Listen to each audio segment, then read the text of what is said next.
श्री स्वामी समर्थ. जय जय स्वामी समर्थ. स्वामी तुमच्या सर्व इच्छा आणि सर्व मनोकामना पूर्ण करोत, हीच माझी स्वामीचरणी प्रार्थना. मित्रांनो, काही लोक खूप देवदेव करतात, खूप सारे कष्ट पूजापाठ करतात, मात्र त्यांना यश येत नाही आणि ते कधीही श्रीमंत होत नाही. याची कारणेही तशीच ठेवण्यात येतात.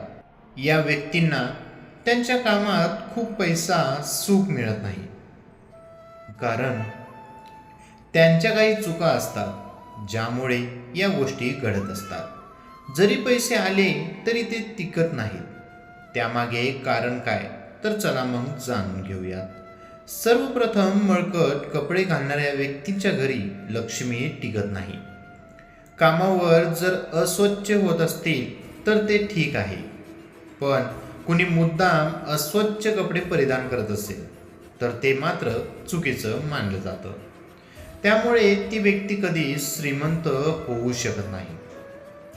दुसरी गोष्ट म्हणजे, जी व्यक्ती अतिशय सतत अपशब्द बोलत असते, सर्वांशी सतत नकारात्मक बोलणं, अशा व्यक्तींच्या घरी देवी लक्ष्मी वास करत नाही. ती व्यक्ती कधीही श्रीमंत होऊ शकत नाही आणि ते होणारही नाही.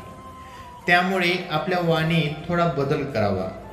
जी व्यक्ती सूर्योदयानंतर सुद्धा आणि सूर्यास्तानंतर सुद्धा झोपलेली असते, अशी व्यक्ती कधीही श्रीमंत होऊ शकत नाही. कारण हिंदू धर्मातील शास्त्र म्हणतं, आपण ब्रह्ममुहूर्तावर उठावे. तसं जमलं नाही तर सूर्योदयापूर्वी उठावं. त्यामुळे लक्ष्मी कृपा सदैव राहते.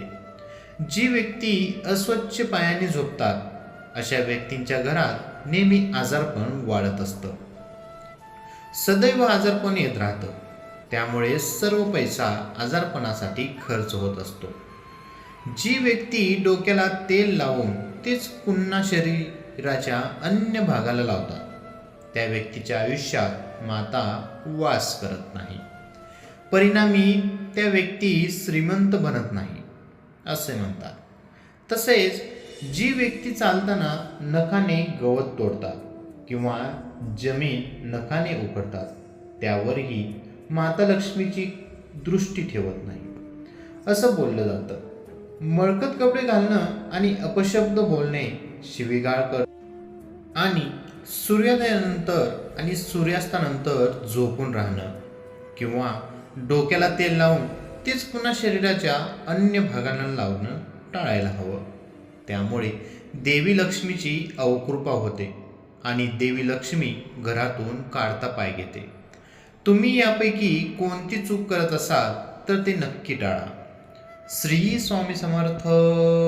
जय जय स्वामी समर्थ. मित्रांनो, ही छोटीशी माहिती आवडली असेल तर आपल्या व्हिडिओला लाईक, कमेंट आणि आपल्या चॅनेलला सबस्क्राईब करायला विसरू नका. श्री स्वामी समर्थ. धन्यवाद.